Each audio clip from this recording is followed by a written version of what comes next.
All right, good afternoon, everyone. So before we start, just a disclosure statement that there is no industry support that has been received for this session of Psychiatry and Psychology Grand Rounds, and that Dr. Jonathan Kanter has not disclosed any industry support for today's Grand Rounds as well. So it is professionally and personally meaningful for me to be here today and introduce Dr. Jonathan Kanter. Dr. Kanter was my graduate school advisor, so he has watched hours and hours of my therapy session and dissected and shaped me to be the therapist I am today. Dr. Kanter is the director of the Center for the Science of Social Connection of the Department of Psychology at the University of Washington. Over the course of his career, Dr. Kanter has collaborated closely with members of Black, Latino, Muslim, and other minority communities across both scientific and social activism efforts, including police brutality, voter engagement, racism and discrimination, mental health stigma, and culturally appropriate psychological treatments.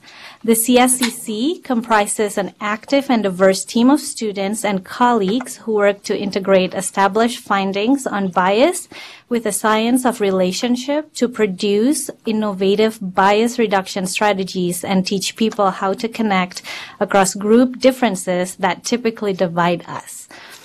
Dr. Kanter has published over 100 books and scientific articles on these topics, and he is regularly invited to give talks and workshops nationally and internationally, including recent addresses for the Washington State Attorney General's Office, the University of Washington Medical Center, and the Seattle University Law School. The center's work on racial microaggressions, as well as on how to connect across political differences, has recently been featured on NPR in Seattle Times and in other news media outlets. So I'm very honored to introduce Dr. Jonathan Kanter as our Grand Round speakers today.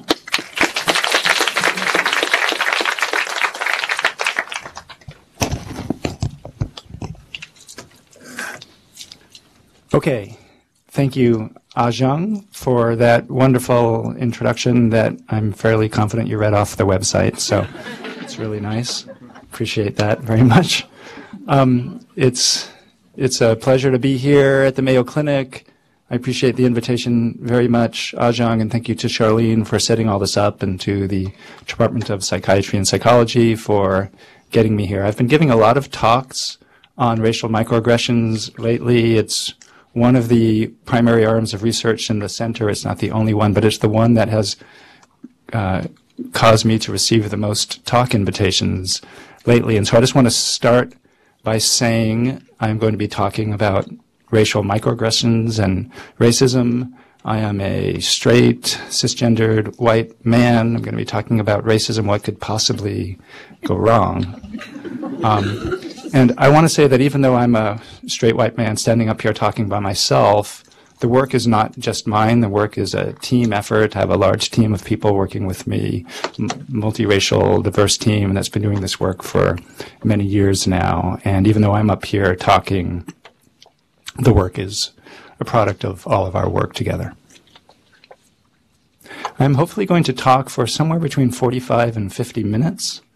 And that will leave some room for questions. It's difficult stuff to talk about, and I find that if we don't have time for some questions, then it's really difficult for the participants and the audience as well. So hopefully there'll be time for questions at the end, and if there's not, you can see my email at the end of this presentation, and I'm happy to correspond with you in any way and to address comments and questions and so forth, because this is difficult stuff to talk about.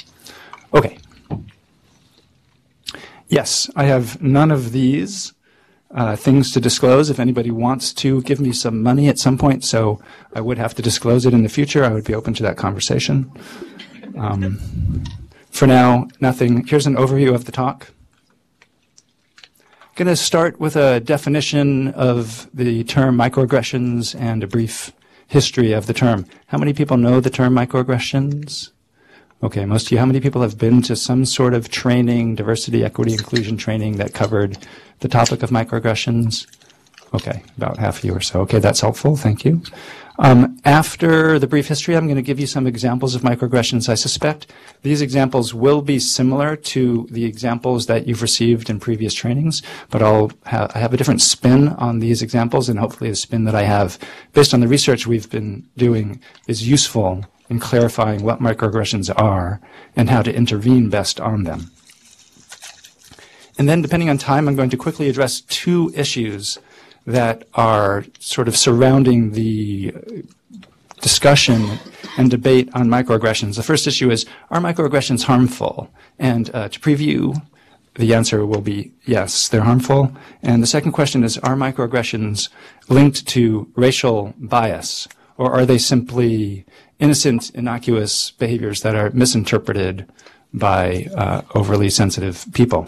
And the answer is yes, they are linked to racial bias, at least partially, and I'll provide some data on that for you. And then if there's any time left in my talk, I'll talk for a few minutes about what to do and present one or two pilot studies that we've done in the lab on how we are intervening on microaggressions. That's the plan. Okay.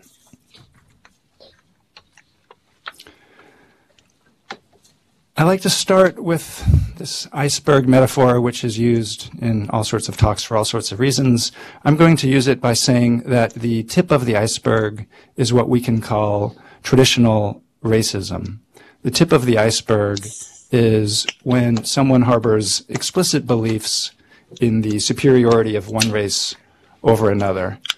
Somebody who is demonstrating explicit hostility, hatred, or violence around race or racism or other aspects of identity. And I think the best way to define microaggressions is to simply say that microaggressions are everything other than this when it comes to racial bias. Everything that is not this explicit, I think, ends up falling under the umbrella term that we're currently calling microaggression. So it's a really broad topic. In most definitions, it represents the variety of racial slights, insults, invalidations, and biases that are expressed in everyday interpersonal interactions when the interactions are defined by some difference in identity and difference in dynamics of power and privilege. Whenever there are those differences in the interaction and these slights are experienced, that's pretty much what we're calling microaggressions these days. And I think the other important distinction is that those who commit microaggressions are likely to deny racially motivated intentions or feelings, and that denial causes a lot of debate and argument, which I'll address. Okay, in this slide, I've simply made my iceberg smaller to emphasize the sea that the iceberg sits in. This iceberg of racial microaggressions doesn't occur in the absence of context, and it's really important to acknowledge the context and to acknowledge what I primarily will not be talking about too much today. And the sea is this sea of forces of systemic and structural oppression in our society. And so when I talk about that, I talk about bias and disparities in law enforcement and criminal justice, in health and healthcare, which is, of course, particularly relevant to all of us here at the Mayo Clinic, bias and disparities in employment and education, in housing. Across all of the major structures of our society, we unfortunately see these systemic biases. And even though I won't be talking about them much today because I'm really going to be focusing on what happens in interpersonal interactions, it's important to acknowledge that these interactions occur in a context. And it's the context that really makes the microaggressions so harmful and impactful. Without the context, then it would just be minor offensive things that people say to each other. Okay, let's see. One of these people is not like the others. It shouldn't take you too long to spot him. This is a picture of the Harvard Crimson football team in 1947, before their opening game, which they played down south of the Mason-Dixon line against the University of Virginia in Charlottesville. And I'll orient you to this man here. And this game was the first time a black college football player from the North traveled south and played in a game in the South. Before this game, there was a gentleman's agreement between the teams. Gentleman's in quotations because it was really a racist agreement, but that's what they called it at the time. A gentleman's agreement between the teams such that when a team from the North played a team from the South, they would leave their black players at home so as not to offend the racist sensibilities of the team from the South. And the team from the South, in turn, would leave an equal number of players of supposed equal caliber on their bench. Anyway, until this very game, until this man decided to go down there and his teammates supported him. So this man's name, turns out, was Chester Pierce, Chester Middlebrook Pierce. And he ended up, after graduating from Harvard, he ended up going on to get his degree in psychiatry. Are people familiar with Chester Pierce in the room? Psychiatrists in the room? He was a prominent psychiatrist in the 60s, 70s, 80s, 90s at Harvard. And in the 1970s, it was Chester Middlebrook Pierce who coined the term microaggressions. So the term's been around for a while, and it was undoubtedly influenced by these experiences Chester Pierce had in his life, being a very successful black man navigating successfully primarily white spaces through most of his career. I won't give you his definition, but I will say that at the time in 1970, one of the things Chester Pierce wrote about was that when it comes to microaggressions, he predicted a, quote, near inevitable perceptual clash between blacks and whites with regards to how a matter is described. He said this term is going to be hard for white people. And as it turns out, he couldn't have been closer to the truth on that. But it took a while.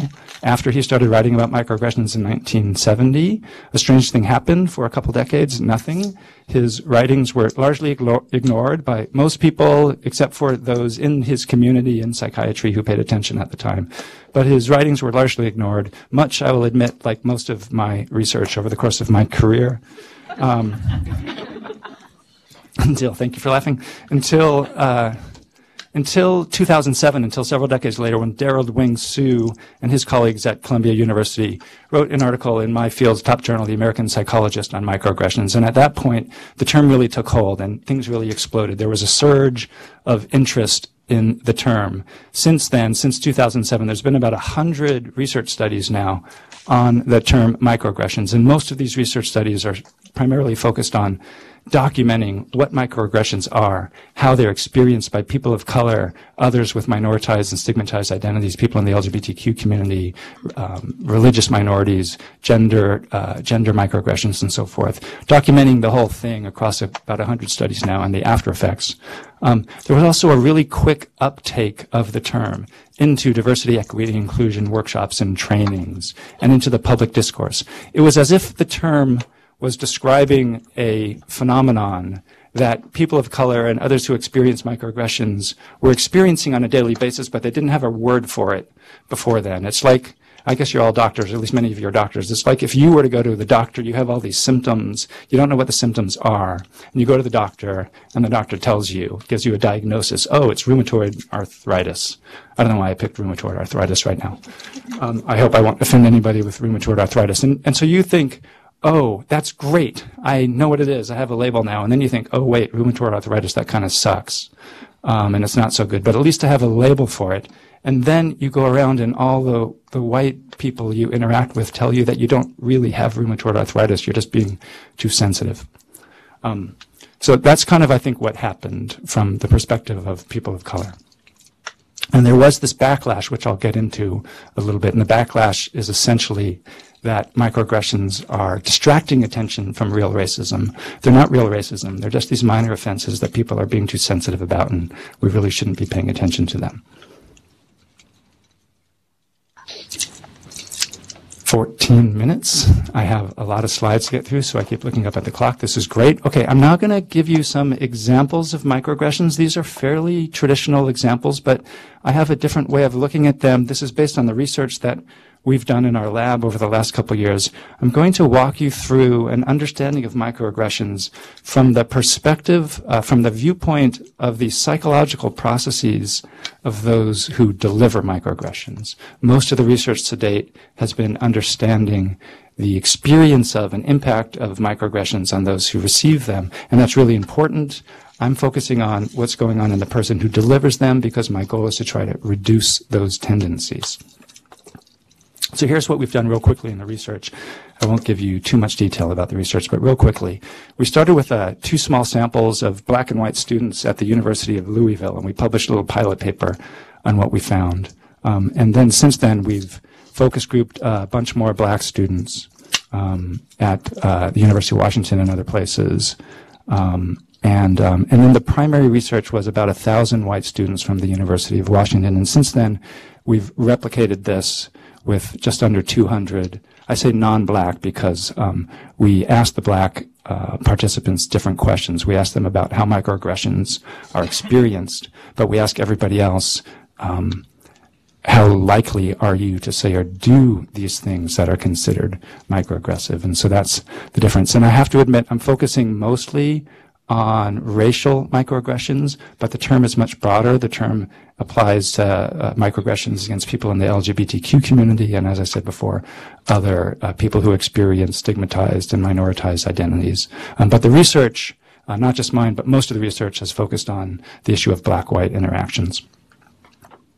Okay, as part of our research with the adult sample, the replication sample, we also gave some measures, some additional measures to look at how does the likelihood of microaggressing actually relate to a measure of aggression. Are microaggressions aggressive? I'm going to go here. We actually asked liberal versus conservative, so yeah, we're going to talk about that. It's going to be fun.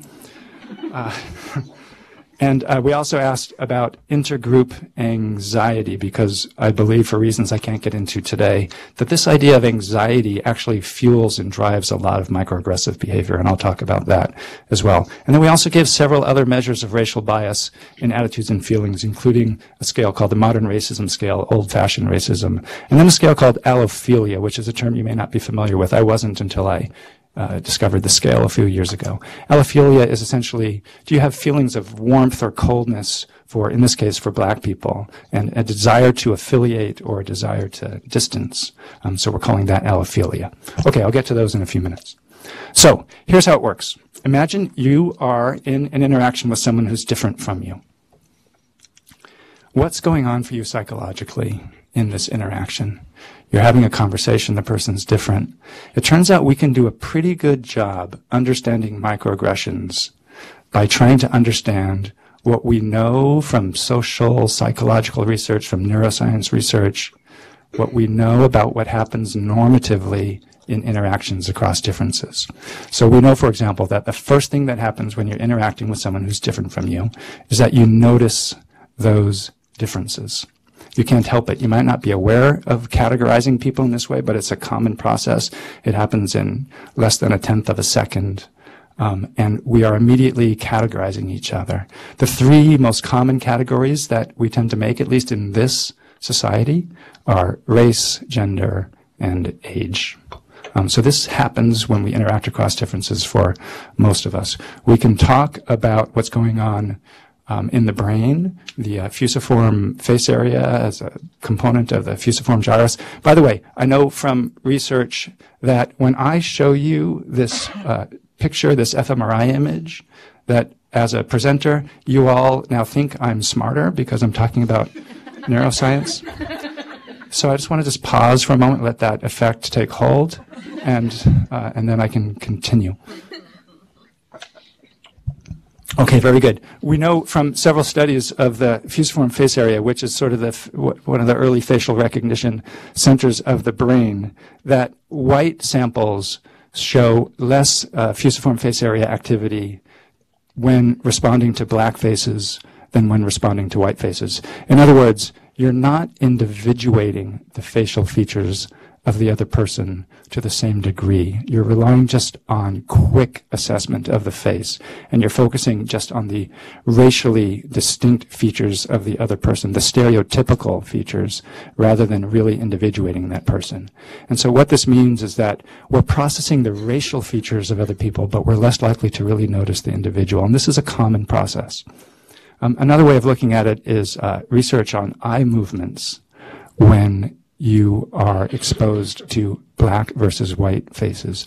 And what you find when you track the eye movements of white people when they are exposed to black versus white faces is that we tend to make immediate eye contact with other white people. This is actually an in-group, out-group thing. So for white people, it's other white people. For black people, it would be other black people. This is a normative process.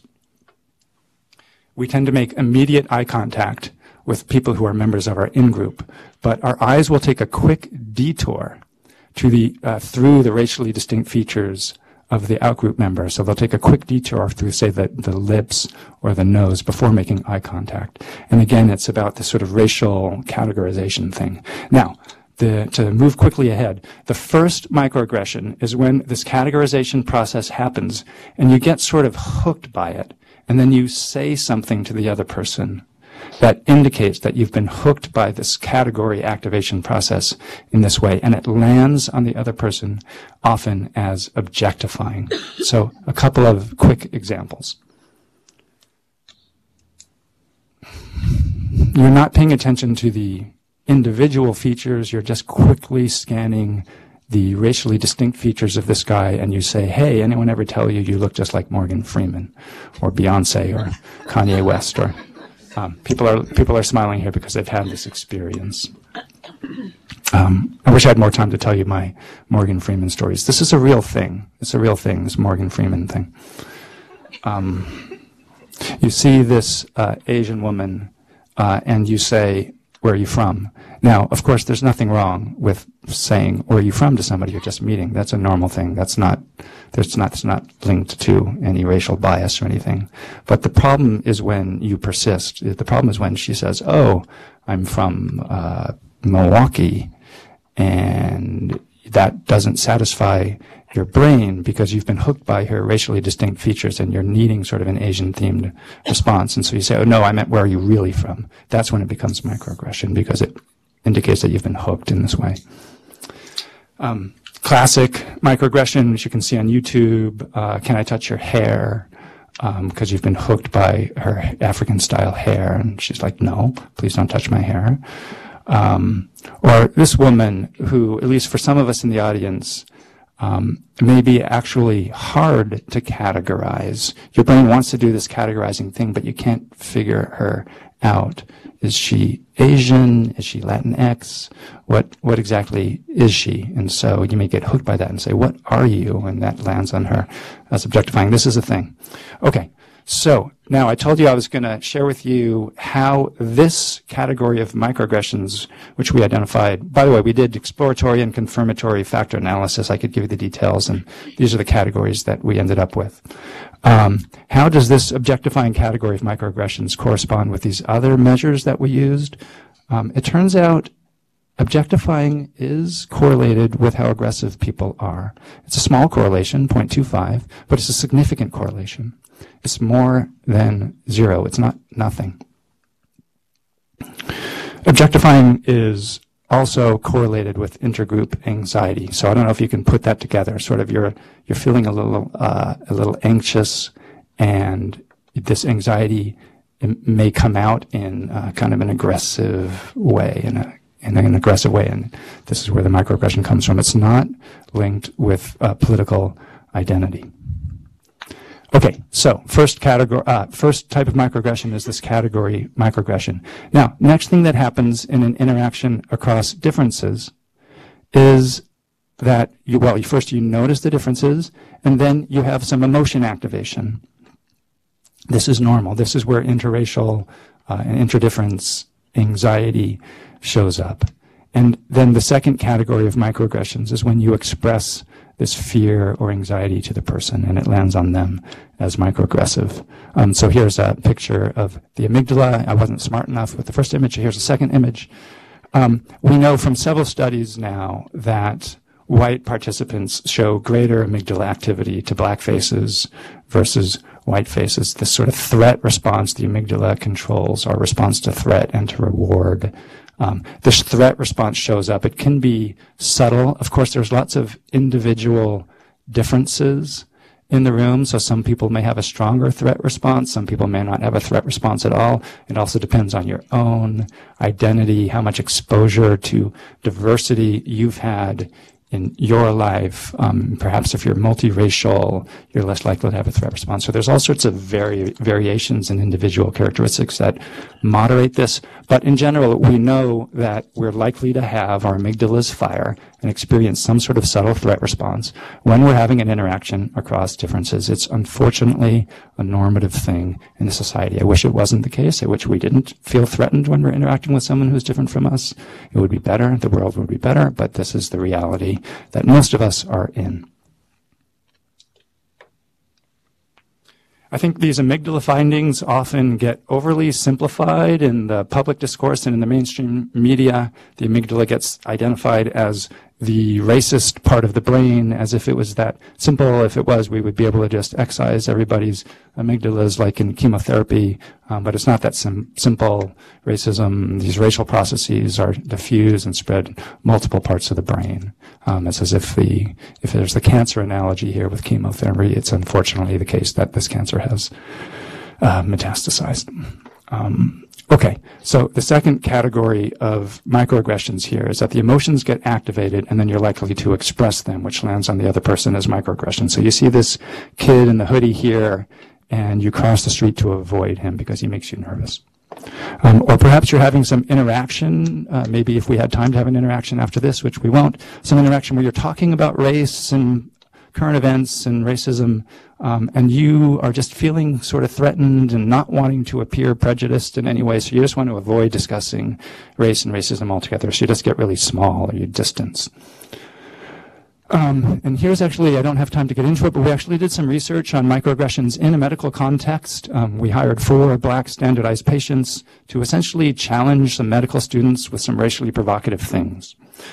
So the standardized patient says to the medical student, my last doctor, this is a standardized patient with diabetes.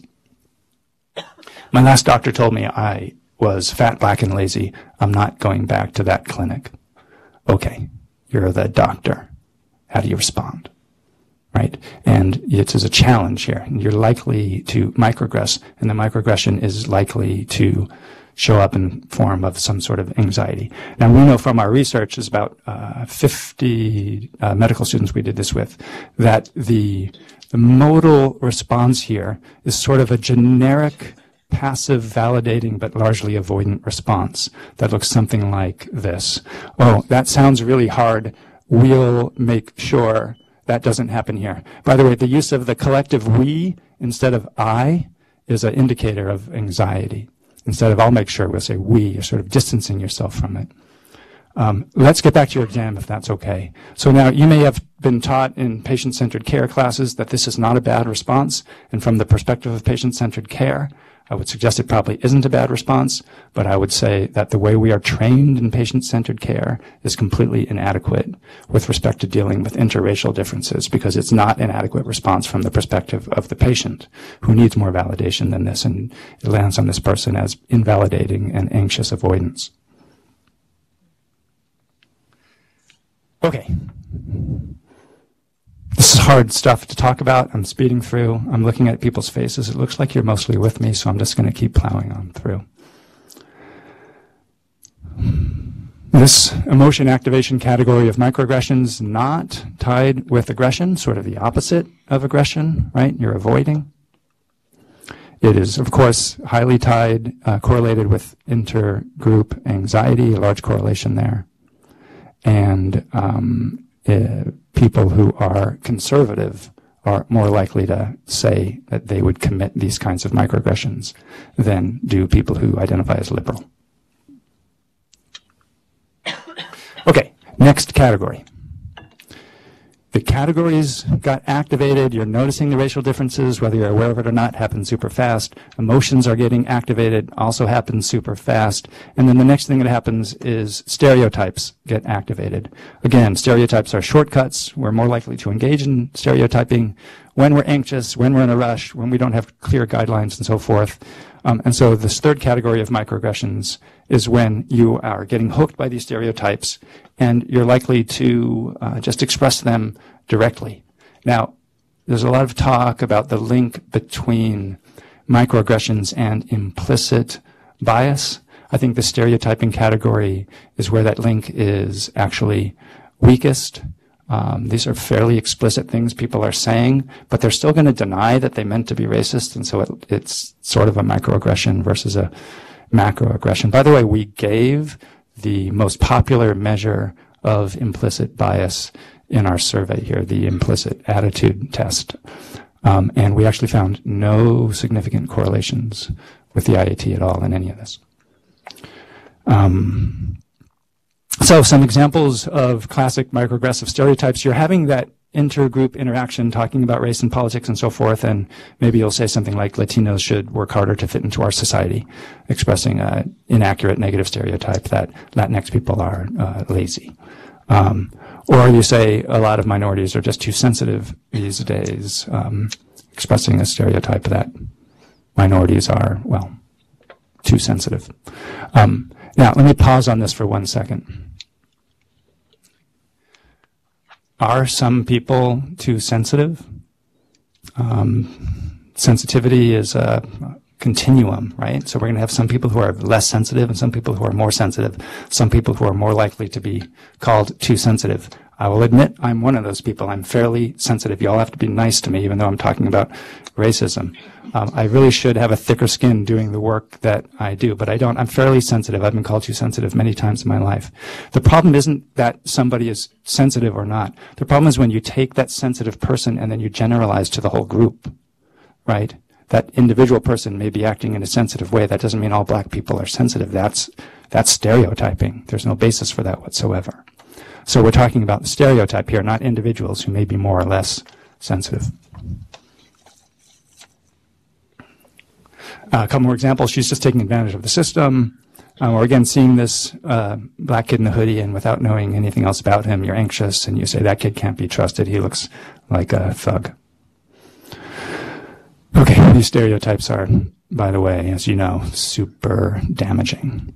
That last one there, that black people are dangerous, is literally killing people. Don't have time to get into that. Stereotyping correlates with aggression, correlates with intergroup anxiety, and correlates strongly with being conservative versus liberal. Okay. That got the room sort of heavy. Last category. All this stuff's happening in your body. You're having this interaction with someone who's different from you. All this stuff is going on in your body. Category activation, emotion activation, stereotype activation. And we live in a society that has taught us that all of this stuff is bad. It's racist. Shouldn't feel any of it. You've got to make it go away. So there's many ways we try to regulate this. And I don't have time to get into all of the ways. I'm just going to highlight one way that some people have learned to regulate all of this that actually is another microaggression. And this is where we can talk about this idea of color blindness as a strategy for trying to appear not racist and not prejudiced. And in general, the idea of color blindness is you're sort of blind to the person's color. You're blind to that group identity. And so in general, we can look at it as a denial of the person's identity. Couple of examples. This is where some of the kind of most debated things show up. So you're having this interaction across differences. How likely are you to say, we're all one race, the human race? Or I don't see color, I treat people as individuals. Or all lives matter, not just black lives. I just want to just pause for one more second on these statements. There's, of course, nothing wrong with wanting to treat people as individuals. And there's, of course, nothing wrong, as a general rule, with wanting to look for common humanity across differences. Those are good things. The problem is when you do so in moments that deny the other person's group identity. The problem is when you're doing so in moments when we're talking about police violence against black people. That's not the moment to say all lives matter. That from the perspective of the person of color, that's the moment to sort of validate and say, yeah, I get it. Police violence against black people is really bad. It's a big problem. Black lives do matter. So it's complicated there. But the microaggression is not just the general rule of trying to appreciate universal aspects of humanity. The microaggression is doing so in moments that land on the other person as invalidating their identity. Aggressive? No. Intergroup anxiety? Yes. And conservative? Yes. Okay, you add up, we created a scale with all these items in it and a bunch of others. When you add up the total scale and you look at this together, it correlates with aggression. So are microaggressions aggressive? Well, sometimes, sorta, kinda, partially. You can't say no. Significant finding. Don't like to look at it that way. Anxiety microaggressions aren't, but some of the others are. Intergroup anxiety, yes. Conservative, yes. I'm going fast. Everyone with me? All right, I'm going to keep going. Are microaggressions harmful? The easiest way to answer this question is to simply ask people who experience them. And they'll say, yeah, they're harmful. Actually, they'll say a variety of things depending on the individual, but most will say, yeah, they're harmful. Let me take this moment to pause on sort of a side issue that often comes up in this work and these trainings. And the issue is, are straight white people the only ones who commit microaggressions? And I'm here to say the answer is sort of no, they're not. But the issue of harm really distinguishes microaggressions. And so what I mean by that is, in the work that I've done, I know, for example, talking to many black people, that black people experience microaggressions in their own community, light-skinned black people experiencing microaggressions, light-skinned black people microaggressing against darker-skinned black people. In the LGBTQ community, gold star gays, gay men who have only slept with men their whole life, microaggressing against, I don't know what non-gold star gays are called, the other gay men. That was awkward, sorry. Lesbian and gay individuals microaggressing against bisexual, transgender, and queer individuals. So microaggressions within the LGBTQ community. I have a lot of Asian students in my lab at the University of Washington, and so this comes from them, not from me. They're really interested in how do they address all of their Asian friends microaggressing against black people. And so they talk about that a lot. Anti-Semitism in a small number of members of the black community resulting in microaggressions of black people against Jews. And at least in Seattle, which is like 93% liberal, if you're a conservative in Seattle, you're liable to have experienced a lot of inaccurate negative stereotypes and microaggressions against yourself. Now, it turns out, I don't know how many liberals versus conservatives are here in the room, but it turns out that if you're conservative in Seattle, that does not mean that you are a kind of frothing at the mouth, Trump rally going, MAGA hat wearing, racist, crazy person. They have individual variation in conservatives, just like everybody else, and they don't like being stereotyped either. Now, I'm Jewish, and I am not going to stand up here and start complaining to all of you about microaggressions of black people against Jews. And the reason why I'm not going to is because of this. It's because of what I said at the beginning. It's because of the sea that these microaggressions occur in. And when you look at that broader sea, the broader context, I am doing really well. I am at almost the top of the power and privilege heap.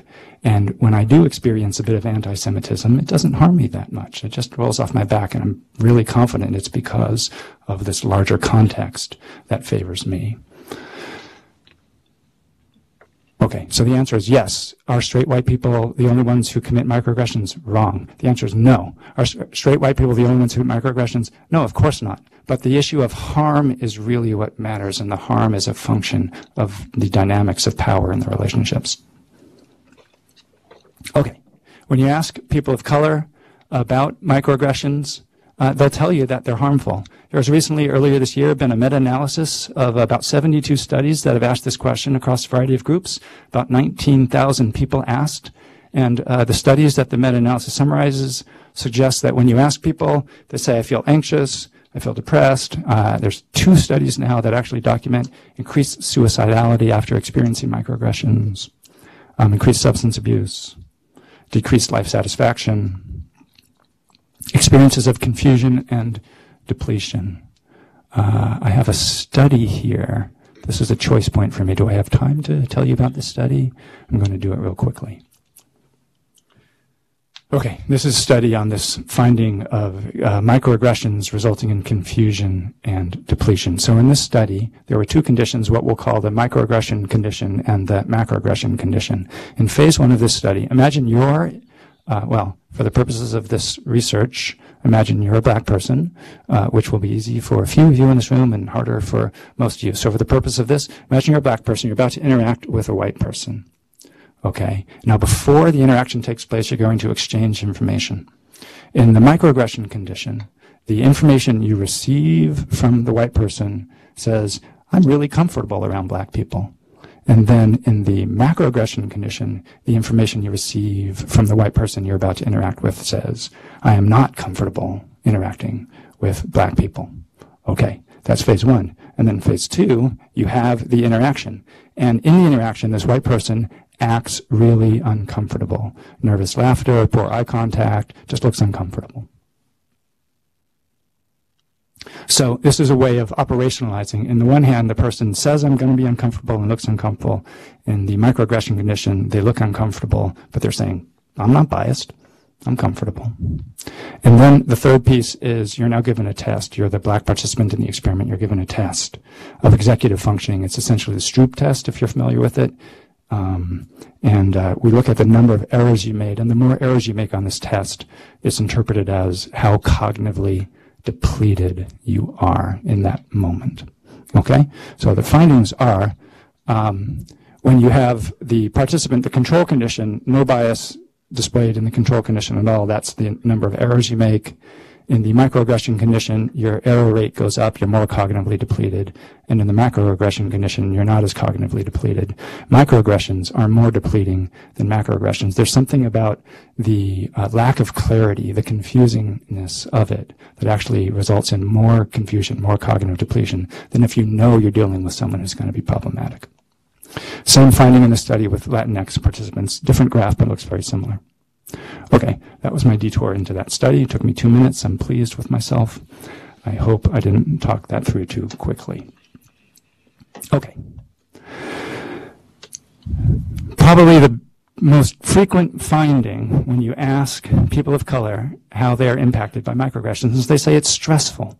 And so I'm just going to pause on this notion that microaggressions are stressful for a second, because this is what's, I think, talked about a lot.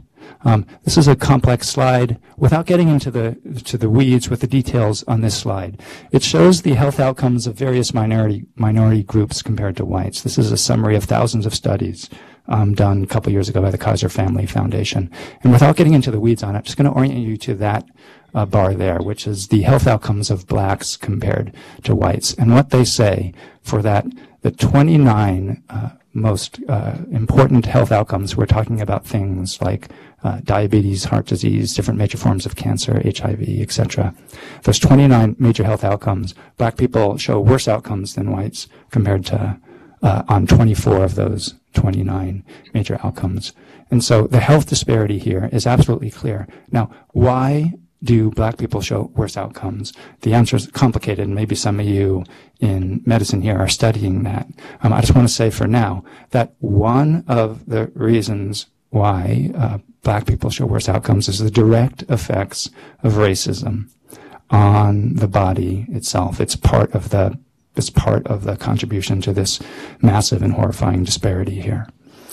We know that stress is a major killer. As medical professionals, I suspect you all know the details of this slide better than I do. We know that chronic experiences of stress produce all of these health problems and negative health outcomes.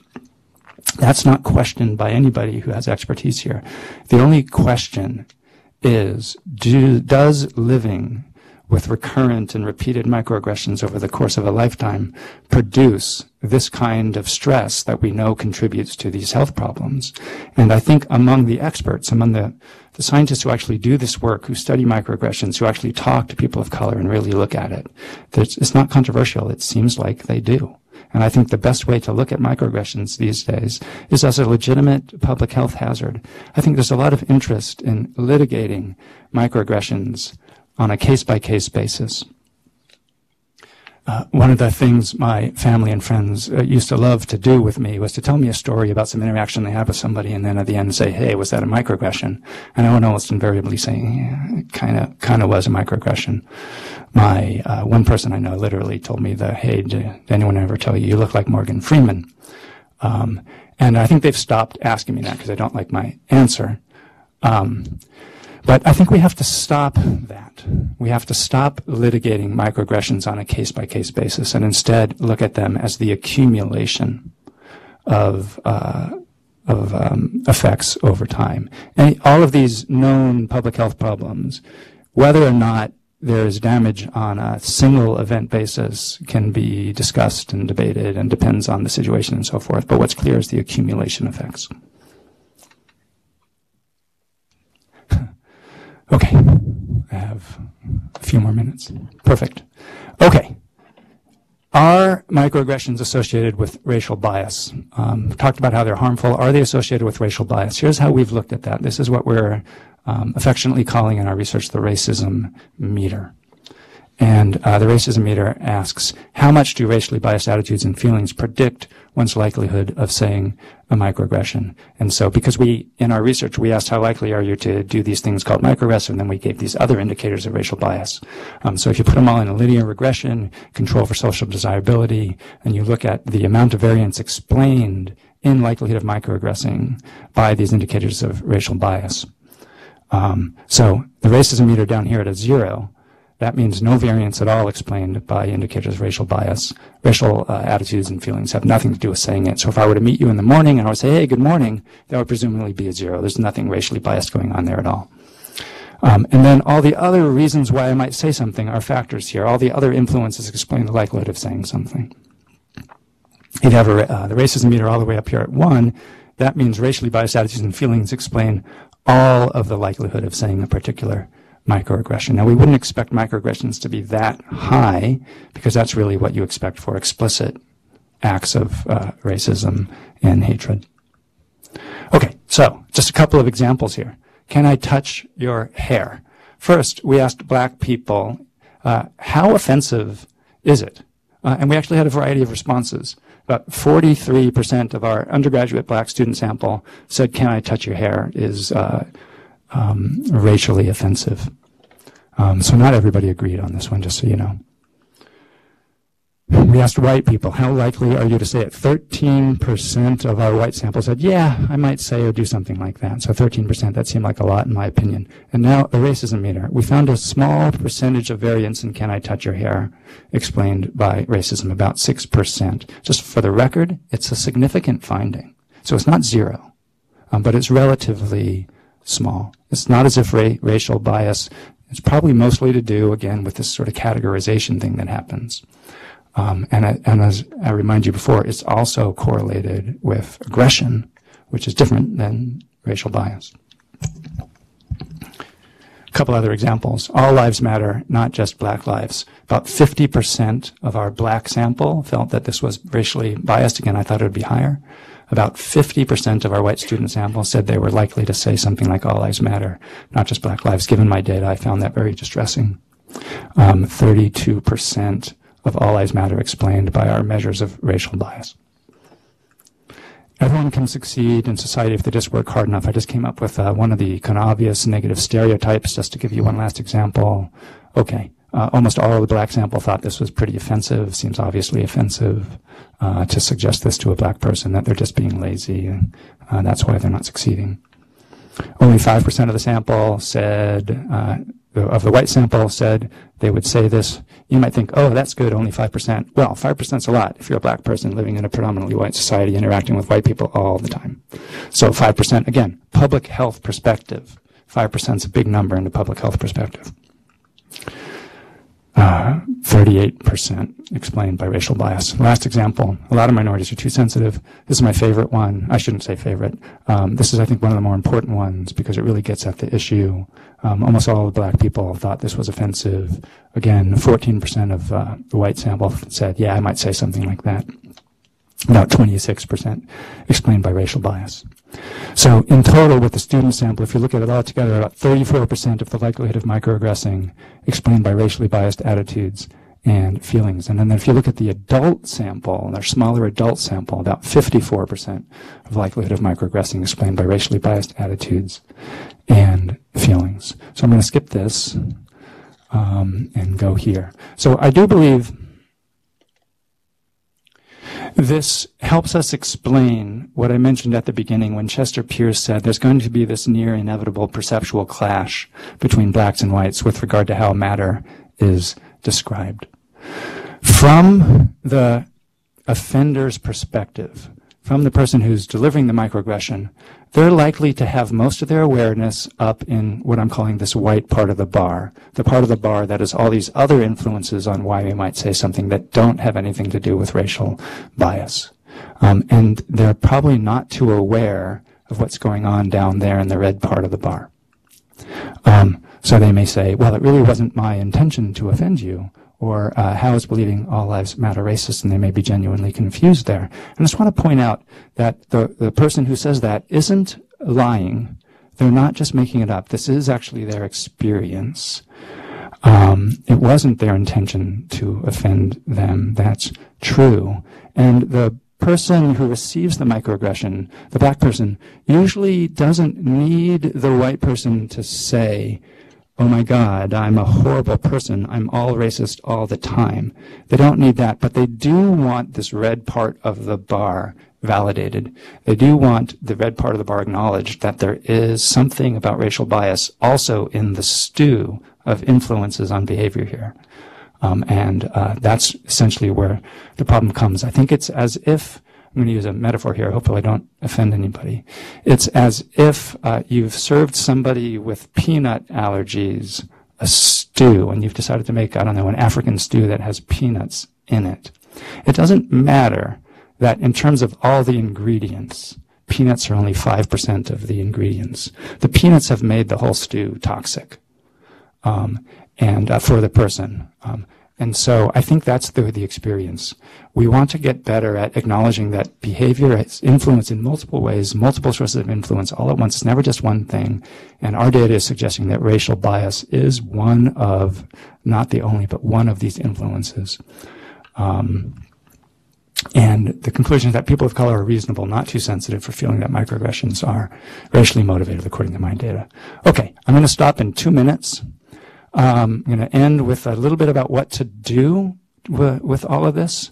And I want to just start by saying most people, including liberals, who tend to be more in favor of this whole thing about microaggressions, most people have difficulty identifying when and why they commit microaggressions in themselves. It's hard to look at these processes. We don't know how to do it. We don't have any skill to do it. We've never been taught to do it. We have to override, unfortunately, a lot of normative psychological stuff that's going on to do it. So it's hard work.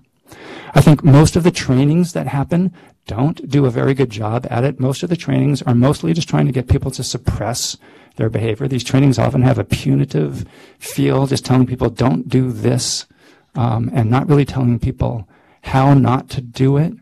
And I'm here to tell you, as a clinical psychologist who studies behavior change, the science of behavior change, don't do this is not an effective strategy for long-term growth. To reduce microaggressions, avoidance and suppression may get you out of the moment without doing something more harmful, but it's not a long-term growth strategy. It's not an effective growth strategy. So I'll end by saying I think genuinely we can do better. We can start to develop interventions that reduce white people's or committers' defensiveness around this by actually identifying what seems to really be going on in terms of the science.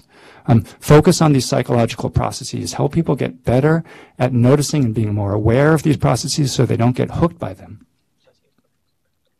These are just some terms that we use in our interventions. We help people with category activation. We help people with respect to noticing what you notice. I see you're taking a picture. That's lovely. I'm happy to have you take pictures. I'm very honored, but I'm also willing to send you the slides if you would like. So I didn't mean to stop you from taking the picture. Anyway, get better at helping people notice what they notice. With respect to emotion activation, get better at mindfulness and acceptance. All the things that we as clinicians teach people about how do we deal with anxiety and emotions. We can help people with that. Stereotypes, I have to admit, that's really hard. I haven't had too much luck trying to get people to drop stereotypes when they're hooked by them. I think that's the hardest piece of the puzzle. But there's work that could be done there too. And then this idea of colorblindness or denial of identity, really teach people how to affirm identity, teach people the dangers of colorblindness. I think there's work that could be done there, and I think we can be more successful.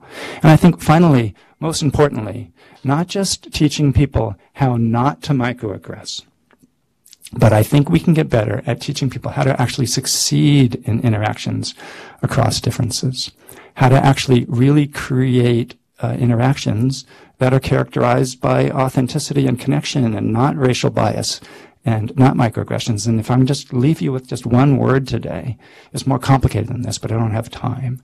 I think the word I want to leave you with is empathy.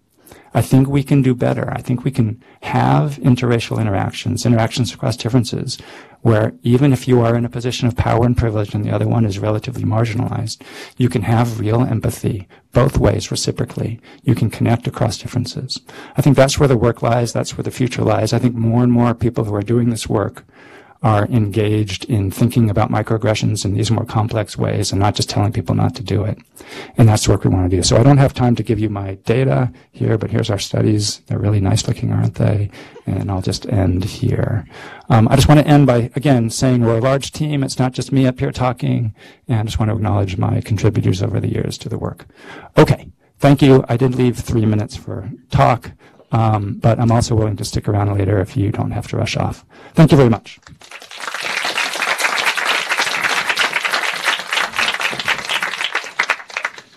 Anyone want to ask a question, or are you all just going to rush off?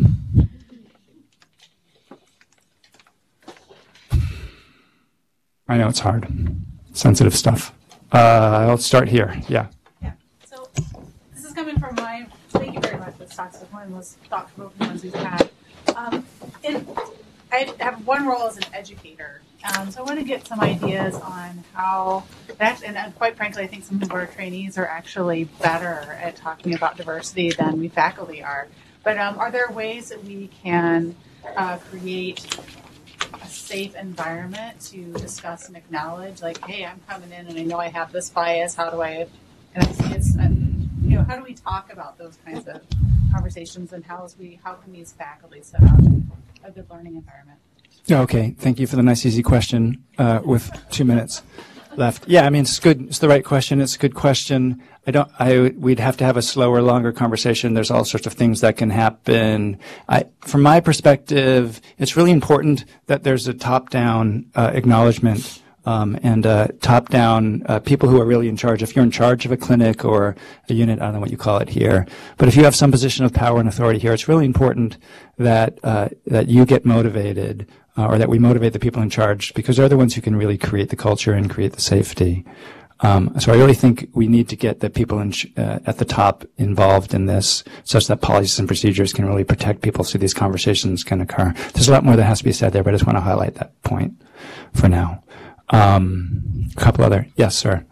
Yes, you. But this is more like a comment I experienced once with a coworker. I used to work at public health, and we organized a garage sale. So we had a lot of people coming through, and one of my coworkers towards the end, she asked me, Miguel, why all the Mexicans have trucks, pickups? And the only and I responded, my response, it was with a stereotype, and then I felt bad later because it was bothering me. I respond, oh, because they're from Texas. But no, meaning that they were Chicanos, just they were from Texas, because in Texas everybody is a stereotype that they drive with trucks. Yeah, yeah. And then later on I was thinking like, oh, I just did something horrible too. Yeah.